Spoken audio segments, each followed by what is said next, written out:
Students, मैं Sandeep Yadav saint ascent public school की तरफ से। और जैसा कि आप लोग देख रहे हैं कि लॉकडाउन में सारी स्कूलें और कॉलेजेस वगैरह सब बंद हैं, तो सेंट एसेंट स्कूल आपके लिए लेके आया है वीडियो लेक्चर्स और ऑनलाइन क्लासेस, जो कि आपको आपके ग्रुप में शेयर करके प्रोवाइड की जाएंगी। इसी क्रम में मैं आज मैथमेटिक्स का आरबीएसई बोर्ड का चैप्टर नंबर 1 क्लास 12 से कंपोजिट फंक्शंस के बारे में बताने जा रहा हूँ आपको। कंपोजिट फंक्शंस स्टार्ट करते हैं। कंपोजिट फंक्शन से एक प्राइम डेफिनेशन लेता हूँ मैं कंपोजिट फंक्शंस या संयुक्त फलन की। देखिए, फलन के बारे में आप लोग 11th क्लास में पढ़ चुके हैं। फलन मतलब फंक्शन, इसको दिखाया जाता है f(x) से, f of x या fx। तो कंपोजिट फंक्शन का मतलब क्या है? कंपोजिट का मतलब होता है कंबाइन करना, किसी चीज़ को कंबाइन करना। Composite means combine. What is combine? Combine का मतलब है दो अलग अलग फंक्शन होंगे। मैंने लिया एक fx और एक और ले लेता हूँ gx। इन दोनों को कंबाइन करने का मतलब समझना ध्यान से आप। कंबाइन का मतलब होता है कि f(x) में यहाँ पे जो x है, इस x की जगह जो दूसरा फंक्शन आपने लिया है वो कम्प्लीटली आ जाए, यानी कि x को रिप्लेस कर दिया जाए gx से।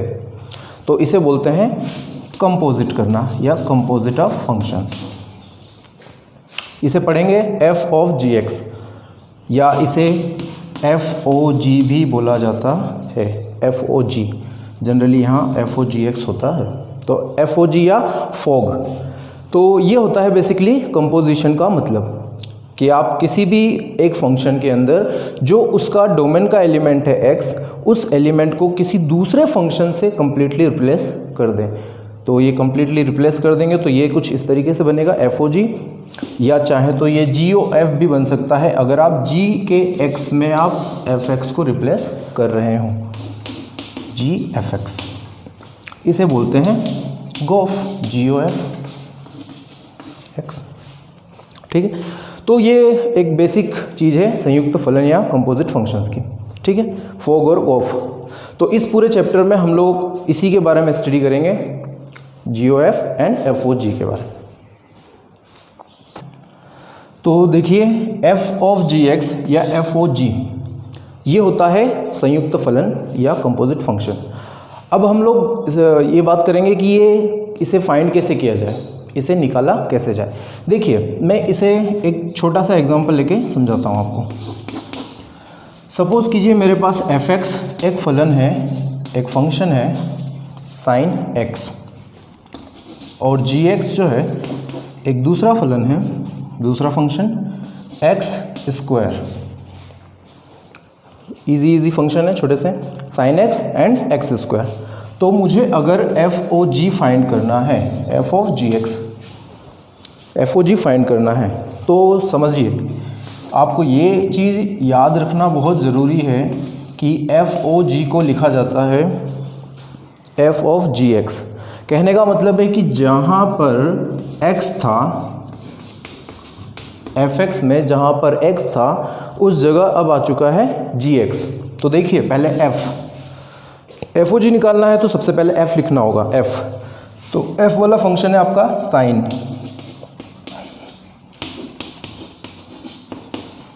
f वाला फंक्शन है आपका sin। अब x है, x के बदले क्या रखना था आपको? gx। तो x की जगह मैंने यहाँ पुट कर दिया gx। तो ये मेरा फंक्शन बन गया FOG का sin gx, और gx जो है उसकी वैल्यू यहाँ पर है x²। तो sin x²। एक बार ध्यान रखेंगे, इस बात का ध्यान रखेंगे कि gx जो है वो x² है, gx sin के एंगल में है तो x² भी एंगल में होगा, थीटा की जगह x²। तो FOG की वैल्यू जो निकल के आई है वो है sin x²। इसी तरीके से इजीली आप GOF भी फाइंड कर सकते हैं। GOF को कैसे दिखाएंगे यहाँ पे? GOF और x is equal to G of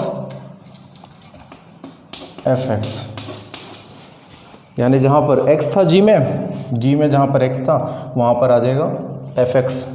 तो ये मैंने g लिया तो g का था x², अब x की जगह लाना था fx, तो मैंने लिख दिया x की जगह fx, तो ये बन गया पूरा fx का होल स्क्वायर। fx का होल स्क्वायर, तो fx कितना है sin x, तो अंदर मैंने fx को रिप्लेस कर दिया sin x से, तो ये बन गया sin x का स्क्वायर, या मैं इसे लिख सकता हूँ sin स्क्वायर x। दोनों में डिफरेंस है, ध्यान से देखें। x² एंगल में है साइन के, लेकिन यहाँ पे एंगल में है x और साइन के ऊपर स्क्वायर लगाया है जो कि कंप्लीट स्क्वायर को डिनोट करता है। ये दोनों एक ही चीज़ है, साइन होल स्क्वायर और साइन स्क्वायर x। ठीक है, तो आपने देखा कि FOG और GOF निकालना बड़ा ही ईजी है। एक बात और ध्यान रखेंगे, FOG और GOF कभी भी इक्वल नहीं होते हैं। ठीक है, FOG और GOF दोनों ये इक्वल हों, ये ऐसा रेयर ही पॉसिबल होता है। आपको याद रखना है कि FOG is not equal to GOF। ठीक है, ये वीडियो को आप पॉज करके बीच में, और जो चीज़ें इंपॉर्टेंट होती हैं उसे आप नोट कर लेना, बिकॉज इसे इरेज करने में हम लोग टाइम वेस्ट नहीं करेंगे, हम लोग डायरेक्ट ही आगे से स्टार्ट करेंगे। आपने देखा अभी कि FOG और GOF दोनों इक्वल नहीं होते हैं। देखिए इसका रीज़न मैं आपको एक छोटा सा एग्जांपल लेके और भी बता देता हूँ। देखिए किसी भी फंक्शन को मैं इस तरीके से डिफाइन करता हूँ, f(a) to b, where a is domain, the set A represents the domain and the set B represents the codomain. Domain मतलब प्रांत और कोडोमेन मतलब होता है सहप्रांत। तो समझना, किसी भी फंक्शन या किसी भी फलन को हम इस तरीके से निरूपित करते हैं या डिफाइन करते हैं कि A से लेकर B में, यानी A से तो प्रांत के अवयव लिए जाएंगे और B में सहप्रांत के अवयव। इसी सहप्रांत में आपका परिसर आता है। 11th क्लास में आपने पढ़ा था कि जो रेंज होती है, रेंज वो सबसेट होता है और इक्वल होता है कोडोमेन के। किसी भी फलन का जो रेंज होता है R(f) वो होता है कोडोमेन के इक्वल या कोडोमेन का ही सबसेट। तो मैं ये बताना चाह रहा हूँ कि FOG निकालते समय आप जैसे फंक्शन f है तो उसको a से b में डिफाइन करते हैं, तो जाहिर सी बात है जो g वाला फंक्शन रहेगा वो भी किसी एक डोमेन से किसी दूसरे कोडोमेन में डिफाइन होगा। This is domain of g and this is the codomain of G। तो आपको ध्यान ये रखना है कि आपने FOG में जहाँ f के अंदर x था वहाँ आपने gx रख दिया है, तो x के बदले gx रखना, तो पहले x था जो कि a वाले डोमेन में से आता था, अब पूरा का पूरा gx आ गया है, तो ये gx a वाले में तो आएगा नहीं, ये gx तो आएगा किसमें, c वाले डोमेन में। ठीक है, तो c वाले डोमेन में रहेगा तो जाहिर सी बात है आपको FOG का जो डोमेन होगा वो a के बदले अब हो चुका होगा c। FOG का डोमेन अब c हो चुका होगा, जबकि fx का डोमेन क्या था, a था। अब इसी की बात करूं मैं GOF में, देखना GOF में क्या देखोगे आप कि जहां gx था वहां fx हो गया है और g पहले है। इस कंडीशन में आप देखेंगे कि जो fx है वो डोमेन की तरह एक्ट करेगा, fx, और fx के लिए डोमेन क्या लिया जाएगा, a। तो आप देखो कि FOG का डोमेन तो c के लिए यानी c में, और GOF का डोमेन a में। ये दोनों इक्वल कभी नहीं हो सकते। अगर ये इक्वल होते हैं, ये c और ये वाला a इक्वल होते हैं, तो ही मैं लिख सकता हूँ कि FOG और GOF इक्वल हो सकता है। तो ये आपका FOG और GOF जो है इक्वल नहीं होता है। ठीक है, तो इस बात का आप ध्यान रखेंगे। ये एक क्वेश्चन हम लोग करते हैं इसका। क्वेश्चन में दिया हुआ है if F such that 2, 3, 4, 5 to 3, 4, 5, 9 this is the domain of function f and this is the codomain of function f। ये प्रांत है और ये इसका सहप्रांत। इसी तरीके से g दे रखा है आपको प्रांत से इसके सहप्रांत में। यहाँ पे इसके अलावा ये भी दिया हुआ है f2 पे 3 है, f3 पे 4 है एंड सो ऑन, और साथ ही साथ g3 पे 7, g4 पे 11 एंड सो ऑन। क्या पूछा है क्वेश्चन में? फाइंड आउट जी ओ एफ पूछा है। देखिए जी ओ एफ निकालने के लिए सबसे पहले आपको इसे देखना पड़ेगा g ऑफ एफ एक्स। तो कहने का मतलब है कि g और जहाँ अंदर x था वहाँ एफ एक्स आ गया है, ये हमें फाइंड करना है। तो सबसे पहले मैं क्या करूँगा, जी एफ एक्स, ये जो x था इस x में क्या रखना होगा मुझे? इस x में रखना होगा डोमेन के एलिमेंट्स जितने भी वहाँ मौजूद हैं। यहाँ पे तो फिक्स एलिमेंट्स हैं, डेफिनेट सेट है ये, 2, 3, 4, 5 4 ही एलिमेंट्स हैं, तो मैं 1 बाय 1 यहाँ पे रख सकता हूँ। तो मैं x की जगह पहले 2 रखूँगा, तो g ऑफ f2 की वैल्यू यहाँ पे गिवन है आई थिंक 3, तो that means f2 is equal to 3, so we will get g3। तो हमें मिलेगा g3 और g3 भी आई थिंक दिया हुआ है 7, तो g3 की वैल्यू पूरी है 7। तो ये मेरे पास आ चुका है g ऑफ f2 7। इसी तरीके से नेक्स्ट देख लेते हैं। 2 के बाद से यहाँ पे एलिमेंट 3 रख देते हैं, तो ये मेरे पास आ जाता है f3 की वैल्यू भी दी है 4, तो g4 आ जाएगा। फाइनली g4 की वैल्यू है 11, तो ये 11 हो जाएगा। 4 रख के देख लेते हैं। f4 दिया हुआ है 5, g5 11, again 11 and finally f5 which is 9, then g9 की वैल्यू है 15। तो ये f के जितने भी डोमेन में एलिमेंट्स थे हमने सारे ही पुट कर दिए। पुट करने के पश्चात हमें मिला है जी ओ एफ यानी कि g ऑफ एफ एक्स, जिसकी वैल्यू है 7, 11, 11 एंड 15। तो इन सभी को कंबाइन करके आप कंबाइन करके जी ओ एफ फाइंड कर सकते हैं। जी ओ एफ, ये जी ओ एफ आप एक सेट के फॉर्मेट में, क्योंकि इसमें भी डेफिनेट एलिमेंट्स हैं, सेट के फॉर्मेट में लिख सकते हैं। 7, 11 2 टाइम्स है, 11 2 बार है। आपको पता है कि जो सेट लिखते हैं, कभी भी सेट थ्योरी पढ़े, आपने 11th क्लास में सेट थ्योरी पढ़ा है, तो उसमें सेट लिखते समय कोई भी 2 एलिमेंट जो रिपीट हो रहे हैं उन्हें एक ही बार लिखते हैं। तो 7, 11 एक बार आएगा और 15, दैट्स इट। तो जी ओ एफ की वैल्यू आ जाएगी 7, 11 एंड 15। तो देखिए यहाँ पे बहुत ही इजीली आप ये फाइंड कर सकते हैं जी ओ एफ चाहे एफ ओ जी। आपको बस यहाँ पर क्या करना है कि x की जगह पे डोमेन का एलिमेंट चाहे g का हो चाहे f का हो जो गिवन है वहाँ पे रखना है, और जी ओ एफ 1 बाय 1 करके निकाल लेना है। फाइनली जो आंसर आएगा वो लास्ट में जी ओ एफ के फॉर्मेट में शो कर देंगे। ठीक है, तो इस एग्जांपल को आप लोग नोट कर लीजिएगा वीडियो को पॉज करके। ये आपका जी ओ एफ का आंसर है।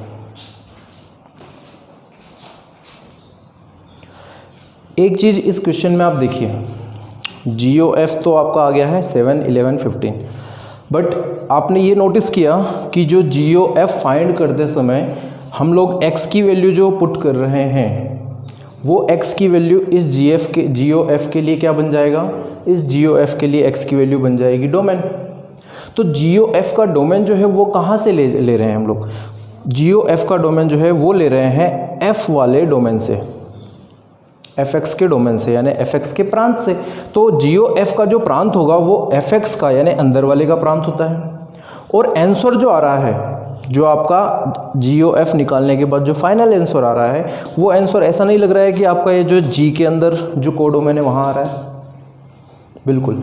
तो ये देखिए F वाले से लेते हैं डोमेन से, तो ये GOF का डोमेन भी वही हो जाता है F वाला, और जो GOF का जो कोडोमेन है या जो रेंज आने वाली है कोडोमेन या रेंज, वो रेंज यहाँ G वाले की कोडोमेन या रेंज होती है, ठीक है। तो ये बात ध्यान रखना कि अंदर वाले का तो हो जाता है आपका डोमेन प्रांत, और जो बाहर वाले का होता है वो बन जाता है कोडोमेन या सह प्रांत, या जिसको हम बोलते हैं रेंज या परिसर, जो आंसर आएगा फाइनल। तो ये चीज़ आपको एक थोड़ा सा याद रख लेना है, ठीक है। तो इसे आप नोट कर लेंगे। ये हमारे पास नेक्स्ट एग्जांपल है। इस एग्जांपल में ये पूछा गया है, क्वेश्चन है if f such that r to r, real number से रियल नंबर में, r का मतलब है रियल नंबर, वास्तविक संख्या, real number, and g such that r to r, ये आपको बता चुका हूँ मैं कि ये डोमेन और ये कोडोमेन, इसी तरीके से यहाँ पे भी ये डोमेन और ये कोडोमेन है। R given by fx is equal to cos x, gx is equal to 3x square, prove that GOF is not equal to FOG, GOF is not equal to FOG। Hindi में देखो, हिंदी में question क्या बोलता है कि यदि f r से r में है और g r से r में है दोनों, ये इस प्रकार से दिए गए हैं आपको कि fx बराबर cos x है और gx बराबर 3x स्क्वायर है, तो आपको ये सिद्ध करना है कि GOF FOG के इक्वल नहीं है, दोनों बराबर नहीं आएंगे, ठीक है। एक चीज़ देखिए, यहाँ पे दोनों ही रियल से रियल में आ गए हैं, तो रियल से रियल में आ गए हैं तो इसका मतलब ये जरूरी नहीं है कि GOF और FOG बराबर हों, बराबर नहीं होंगे, क्योंकि फंक्शन जो होगा मेन फंक्शन FOG और GOF वाला, वो तो अलग अलग दिखेगा, वो कुछ और दिखेगा, ये कुछ और दिखेगा। इनके डोमेन और रेंज बराबर होने से वो दोनों फंक्शन इक्वल नहीं होंगे। वो दोनों इक्वल अगर हो गए और डोमेन और रेंज भी बराबर हैं तो ही मैं बोल सकता हूँ कि क्या, कि FOG GOF के बराबर है। जैसे मेरा मान लो FOG अगर x आता है और GOF भी x आता है, लेकिन साथ ही साथ इसका डोमेन और जो रेंज है या जो कोडोमेन है और इसका डोमेन और जो रेंज है वो दोनों भी सेम आते हैं, तो ही मैं FOG को GOF के इक्वल बताऊंगा। अगर FOG और GOF दिखने में तो फंक्शन सेम है x, लेकिन अगर इनके डोमेन सेम नहीं है तो समझ लेना ये दोनों भी सेम नहीं है, ठीक है। दोनों चीज़ें सेम होनी चाहिए, फंक्शन भी सेम दिखे, डोमेन और रेंज भी सेम दिखे, तो ही मैं FOG को GOF के इक्वल बताऊंगा। अदरवाइज़ कोई भी एक एलिमेंट सेम नहीं रहा, ये दोनों सेम हो गए और ये सेम नहीं रहा, ये कुछ और आ गया, तो भी ये सेम नहीं होगा, ठीक है। यहाँ पे वही क्वेश्चन है ये, ठीक है। तो देखिए, इसको स्टार्ट करता हूँ मैं सोल्व करना। किसी भी क्वेश्चन को यहाँ पर सॉल्व करने से पहले आप लोग देख लीजिएगा कि फाइंड क्या करना है। जो फाइंड करना है उसका पहला वो दिमाग में आना चाहिए, उसका पहला वाला जो स्टार्ट है g, तो मेरे दिमाग में आएगा g जो कि ये 3x स्क्वायर। तो मैं पहले लिखूँगा यहाँ पे जब GOF, तो g वाला लिखूँगा, g वाला क्या है 3x स्क्वायर, तो मैं पहले क्या करता हूँ ना 3x स्क्वायर पूरा लिख लेता हूँ। फिर मुझे पता है कि x की जगह यहाँ पे आ चुका है fx, तो x की जगह मुझे यहाँ fx लिखना है।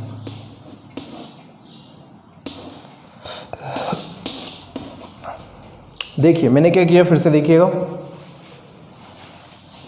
मैंने देखा GOF निकालना है, तो g कितना है 3x स्क्वायर, तो मैंने लिख लिया 3 और ये x स्क्वायर। फिर इस x की जगह मुझे क्या बनाना था, fx बनाना था, तो भाई x की जगह fx लिखूंगा मैं, और ऐसे ही आपको भी करना है, ठीक है। तो स्टार्टिंग आप समझ लेंगे कि GOF या FOG को शुरू कैसे करते हैं, कैसे शुरुआत करते हैं, तो आप इजीली निकाल सकते हैं, बड़े बड़े क्वेश्चंस भी निकाल सकते हैं आप इस तरीके से।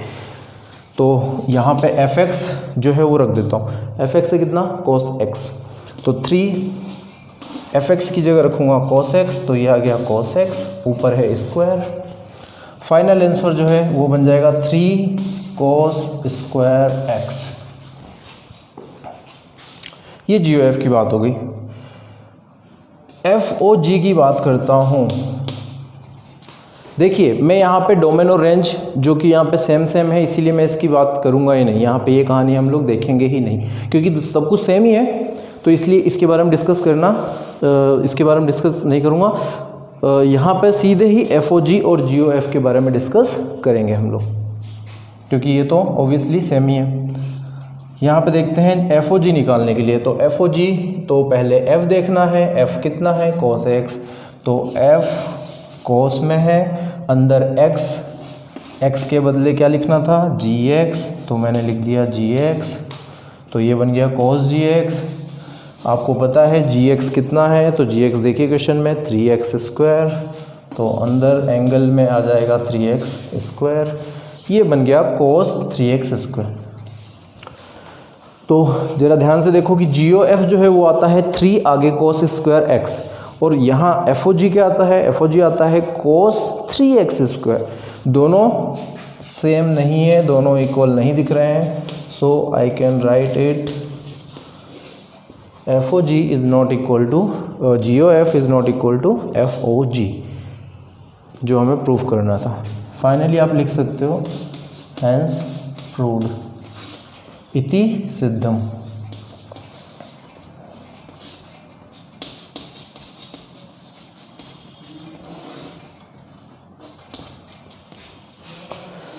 तो ये इस तरीके से क्वेश्चन आते हैं आपके बोर्ड क्लास में। आप लोग मतलब पहले चैप्टर से बहुत इजी क्वेश्चंस होते हैं, आप लोग आसानी से सॉल्व कर सकते हैं, बस समझने वाली बात है।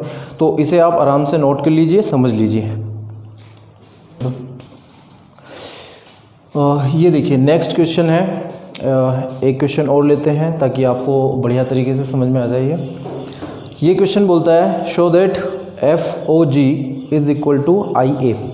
शो दैट दिखाइए FOG IA है, GOF IB है, ये दिखाना है। IA IB क्या है वो बता देता हूँ। IA IB का मतलब होता है आइडेंटिटी फंक्शन। आइडेंटिटी फंक्शन का मतलब आइडेंटिटी फंक्शन का मतलब होता है इकाई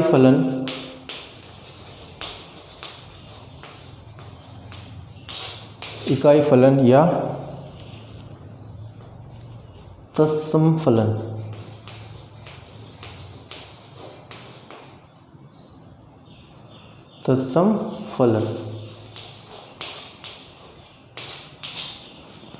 देखिए आइडेंटिटी फंक्शन का मतलब होता है कि एक ऐसा फंक्शन जिसमें डोमेन के अंदर से जो एलिमेंट रखेंगे वही एलिमेंट रेंज में आ जाएगा, जो रखना है वही आ जाएगा। तो y is equal to x, simple सा एक फंक्शन है। देखिए x में अगर 1 रख दूं तो y की वैल्यू भी 1 आती, x में 2 रख दूं तो y की वैल्यू भी 2 आएगी। y का मतलब समझ रहे हैं, y का मतलब fx, ठीक है ना। तो इसे मैं ऐसे भी लिख सकता हूँ, x की जगह 1 रखा तो यहाँ x की जगह 1, तो f(1) या y बोल दूँ, उसकी वैल्यू भी 1 आएगी। तो जो रखते हैं वही मिल जाता है, इसे बोलते हैं आइडेंटिटी फंक्शन। तो जनरली आप समझ लीजिए कि मुझे यहाँ पे ये शो करना है, क्या शो करना है कि आपका FOG या जो GOF है वो x के बराबर आना चाहिए। क्या आना चाहिए, x के इक्वल आना चाहिए, ठीक है। तो इस क्वेश्चन को पूरा बता देता हूँ मैं। देखिए आपको शो करना है कि FOG IA है, GOF IB है, जहाँ पे यदि f such that r minus 7/5 to r minus 3/5, ये आपका r minus 7/5 जो है ये पूरा का पूरा डोमेन का यानी प्रांत का एलिमेंट है, और ये r minus 3/5 है, ये आपका कोडोमेन का एलिमेंट है। इस चीज़ को समझिए कि ये 7/5 का मतलब कि सर ये ब्रैकेट में क्यों लिख दिया यहाँ, ये क्या मतलब होता है। इसका मतलब ये है कि इसे ऐसे पढ़ते हैं r एक्सेप्ट 7/5, या मैं इसे ऐसे भी बोल सकता हूँ r माइनस 7/5। जो रियल नंबर है उसमें 7/5 नहीं आना चाहिए, r एक्सेप्ट 7/5। रियल नंबर जितने भी होते हैं उनमें 7/5 को छोड़कर बाकी सारे नंबर लेने हैं डोमेन में, ये इसका मतलब है। सेम यहाँ पे भी g वाले में देखिए डोमेन में r माइनस 3/5, इसका मतलब है कि आपको सारे रियल नंबर में से 3/5 को हटा देना है। 3/5 हट जाएगा, इसको नहीं लेना है, बाकी सब लेना है, वो आपका डोमेन। इसी तरीके से यहाँ पे और यहाँ पे है, ठीक है। तो आगे लिखा है इज़ डिफाइंड बाय f(x).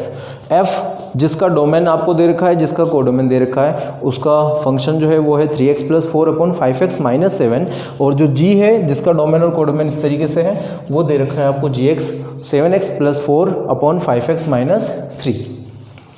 तो ये पूरा क्वेश्चन था। FOG GOF निकालना है, तो FOG निकालते हैं।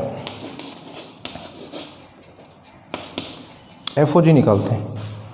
देखिए आपको FOG निकालने के लिए अंदर वाला g जो है इसको देख लो कहाँ है, तो ये रहा g, ये रहा gx। बाहर वाला f, ये रहा f का डोमेन और कोडोमेन, और ये रहा f। तो क्या बताया था कि पहले f वाला लिखेंगे, तो पहले लिखिए f वाला। तो 3x + 4/5x - 7 लिख लिया।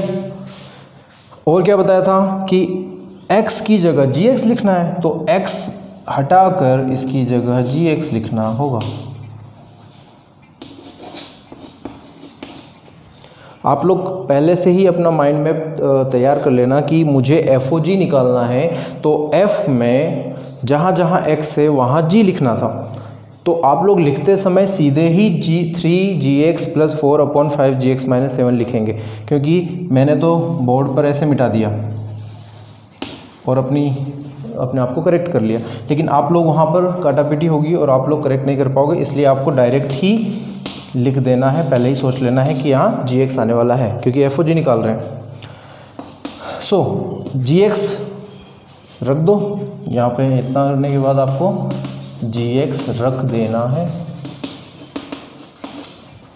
+4/5, अगेन gx जो है वो सेम रहेगा, उसको रख दो,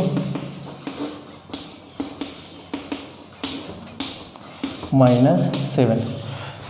देखिए क्वेश्चन सोल्व करते समय कभी भी जब कोई आप क्वेश्चन सोल्व कर रहे हो तो थोड़ा पैशनेट होकर एक एक चीज़, एक एक स्टेप को देख लिया करो। जैसे मैंने यहाँ पर कोई मिस्टेक तो नहीं कर दी, प्लस, तो ये वाला प्लस सही है कि नहीं, 5gx - 7, यहाँ -7 आ रहा है, सही है कि नहीं। सेम gx की जो वैल्यू रखी है वहाँ चेक करो, 7x + 4/5x - 3, सही है कि नहीं, हाँ सही है। नीचे वाले में देख लो, बिल्कुल सही है, ऑल करेक्ट। अब इतना चेक करने के बाद अब आगे बढ़ो, ताकि फ्यूचर में आगे वाले में कोई मिस्टेक ना हो पाए, ठीक है। तो पहले से ही अपनी मिस्टेक्स को ध्यान में रखें कि जहाँ जहाँ मिस्टेक हो सकती है, मैं बता देता हूँ, वहाँ प्लस माइनस की होती है जनरली, तो उन पे ध्यान रखेंगे तो आपका क्वेश्चन करेक्ट हो जाएगा और लास्ट में आप आंसर में कंफ्यूज नहीं होंगे। तो इससे मैं आगे बढ़ाता हूँ। मल्टीप्लाई करना है ऊपर वालों को, न्यूमरेटर को, तो न्यूमरेटर को 3 से मल्टीप्लाई करना था, 21x + 12। नीचे 5x - 3 को मल्टीप्लाई करना है उधर 4 के साथ एलसीएम के लिए, तो मैंने डायरेक्ट मल्टीप्लाई करके लिख दिया 20x - 12 अपॉन 5x - 3, ये आ गया आपका डिनोमिनेटर। और फिर डिनोमिनेटर में सबसे नीचे वालों में 5 को मल्टीप्लाई करना है 7x + 4 से। 5 को ऊपर वाले 7x + 4 से ही मल्टीप्लाई करना है, नीचे वाले से नहीं करना है। कुछ बच्चे अगर इस बात में कंफ्यूज हों कि इसको 5 को नीचे भी मल्टीप्लाई करना है क्या, तो नहीं, ऊपर वाले से ही करना है, बिकॉज 5 के नीचे 1 ले लो तो नीचे वाला 1 से हो जाएगा, ऊपर वाला 5 से। तो मल्टीप्लाई करने के बाद हमें मिलेगा 35x + 20। इधर माइनस का है, एलसीएम लेंगे अपन 5x - 3 का। यहाँ पे एलसीएम का सिस्टम क्या होता है, 7 के नीचे 1 ले लो, इन दोनों का एलसीएम होगा 5x - 3, उधर 7 से मल्टीप्लाई करना है, तो माइनस साइन लिख दिया मैंने, 7 लिख दिया मैंने, 5x - 3 इसे यहाँ पर ऐसे मल्टीप्लाई करना होगा और डिनोमिनेटर में इसके 5x - 3 आ जाएगा। देखिए ऊपर न्यूमरेटर का जो फ्रैक्शन है और डिनोमिनेटर का जो फ्रैक्शन है, उन दोनों का डिनोमिनेटर सेम है, तो वो कैंसिल आउट हो जाएगा। यहाँ पे मैं इसे काट सकता हूँ। एक बार आप इस क्वेश्चन को नोट कर लीजिए, देख लीजिए अच्छे से। और यहाँ से मैं ऊपर का इरेज करके इसके आगे का कर रहा हूँ।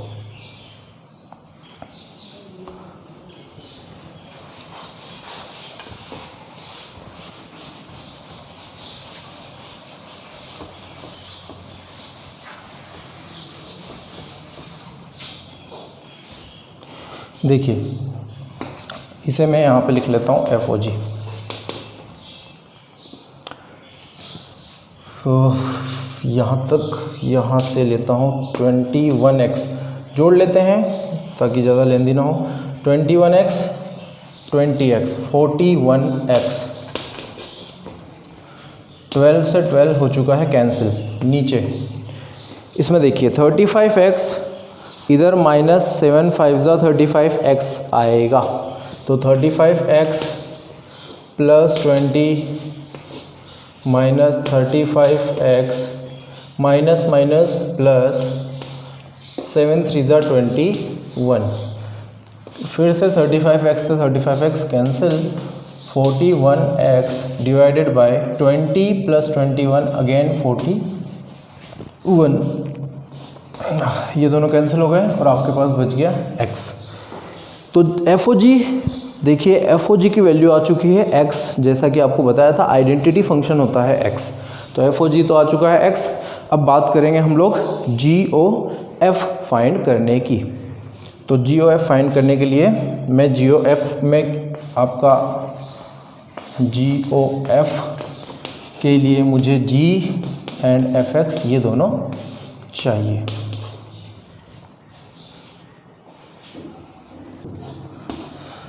G ऑफ FX, देखो GOF और G ऑफ FX ये हमें निकालना है G ऑफ FX। तो G FX के लिए सबसे पहले G चाहिए, ये मैंने आप लोगों के लिए लिख लिया है G है आपका 7x plus 4 upon 5x minus 3, वहाँ दिख रहा है। तो मैं लिख लेता हूँ सीधे FX के साथ, x की जगह FX लिखना है, तो 7fx plus 4 upon 5fx minus 3, और fx की जगह पे जो है वो लिख लीजिए 3x plus 4 upon 5x minus 7, तो 7 into 3x plus 4 upon 5x minus 7 plus 4, नीचे 5 सेम ये जो था वो 7x 3x plus 5x minus 7 5x minus 7 plus नहीं माइनस 3। एक बार चेक कर लेते हैं फिर से ताकि कहीं कोई मिस्टेक ना हो। चेक कर लेना चाहिए आप लोगों को, थोड़ा सा टाइम लगता है, जिससे कि आप फ्यूचर में होने वाली मिस्टेक से इस क्वेश्चन में बच जाएंगे। 7G के लिए 7x प्लस 4, तो 7fx plus 4, 5x minus 3, 5fx minus 3 and 7, और नीचे fx की जगह वैल्यू रखनी थी, fx की वैल्यू है 3x plus 4 upon 5x minus 7, तो 3x plus 4 upon 5x minus 7, नीचे भी सेम है एंड माइनस 3, दैट्स इट। इसे बस सॉल्व करना है और आपका FOG तो x आ चुका था आइडेंटिटी फंक्शन, GOF भी एक आइडेंटिटी फंक्शन आना चाहिए। तो सॉल्व करते हैं, डायरेक्ट सॉल्व करता हूँ मैं इसे। 21x प्लस 28, इसे डायरेक्ट मल्टीप्लाई करता हूँ तो प्लस 20x माइनस 28 हो जाएगा। नीचे आपको पता है डिनोमिनेटर से डिनोमिनेटर कैंसिल होने वाला है, तो मैं इसे डायरेक्ट लिख रहा हूँ। इधर ऊपर 5 3 15x plus 20 minus 15x minus minus plus 21। देखिए कौन से कैंसिल आउट हो रहे हैं, 28 से 28, 15x से 15x, ऊपर आपको दिख रहा होगा 21x plus 20x is equal to 41x, नीचे आपको दिख रहा होगा 20 प्लस 21 41, कैंसिल आउट होगा, फाइनली ये भी आ गया x। तो आपका GOF जो है वो भी x आ चुका है। देखिएगा वहाँ क्वेश्चन के अंदर, क्वेश्चन एक बार आप फिर से देख लेना, क्वेश्चन में आपको गिवन था कि आपको FOG जो है वो बोला गया था कि IA है, कोई आइडेंटिटी फंक्शन है A, और जो GOF है वो आपको बोला गया था IB। तो IA IB क्यों बोला गया है, इस बात को समझना। देखिए आई ए मतलब होता है आइडेंटिटी फंक्शन, आई ए होता है आइडेंटिटी फंक्शन। ए कोई सिंबल है, कोई फर्स्ट या सेकंड इस तरीके से नाम देने के लिए, क्योंकि ये एफ ओ जी का आइडेंटिटी है और वो जी ओ एफ का आइडेंटिटी है, इसलिए इन्हें ए और बी से रिप्रेजेंट किया है ताकि ये दोनों डिफ्रेंशिएट हो सके, अलग अलग दिख सकें। तो एफ ओ जी के लिए आई ए और जी ओ एफ के लिए आई बी। तो हमारे पास भी वही आया है कि F O G I A is equal to X लिख सकता हूँ और G O F is equal to I B, that is X. और फाइनली आप लिख सकते हैं लास्ट में हैंस प्रूव। ये आपको क्वेश्चन में दिया हुआ था और ये हम लोग बाय अबोव कंक्लूजन आप लोग बोल सकते हैं कि F O G is equal to I A and G O F is equal to I B. अब ये क्वेश्चन आप ध्यान से फिर से देखेंगे, वीडियो को रोककर सारे एक बार स्टेप बाय स्टेप जो जो हमने यहाँ पर किया है उसको देख लेना, क्योंकि अगर एक मिस्टेक भी होती है तो आपका क्वेश्चन यहाँ पे आंसर सही नहीं आएगा, आपका क्वेश्चन गलत हो जाएगा। ठीक है, तो स्टूडेंट्स आज का ये हमारा कंपोजिट फंक्शंस का टॉपिक जो है हमने बेसिक पढ़ा आज इसमें। कल जो है एक्सरसाइज स्टार्ट करने वाले हैं हम लोग। तो कल आपको क्या करना है कि जो भी व्हाट्सएप पे हमने पीडीएफ सेंड की है स्कूल के द्वारा, तो आप उसकी एक्सरसाइज को सॉल्व करने की कोशिश करेंगे और जहाँ जहाँ प्रॉब्लम आती है आप मैसेज या कॉल करके कांटेक्ट कर लें हमसे, और कोई प्रॉब्लम आती है तो पूछ लें। कल एक्सरसाइज स्टार्ट करेंगे, कल एक्सरसाइज के 1 बाय 1 क्वेश्चन हम लोग सॉल्व करेंगे। ठीक है, तब तक के लिए थैंक यू।